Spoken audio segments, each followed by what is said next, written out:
In this video, I'll be sharing with you how you can clean up patch files from your Windows. Now, if you've used a program like TreeSize to do analysis to see what's taking up your files, you'll see that you have these files here. These are patch files. Now, some can be removed if they are fine, but some can't be removed. So what you need to do is download a patch cleaner.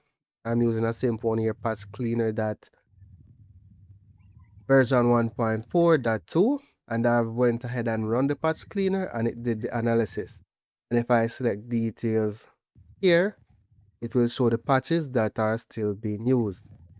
And here I only have 7 files that are found and can be removed, right? If I go ahead and delete, it will delete the orphan files that could have been cleaned up.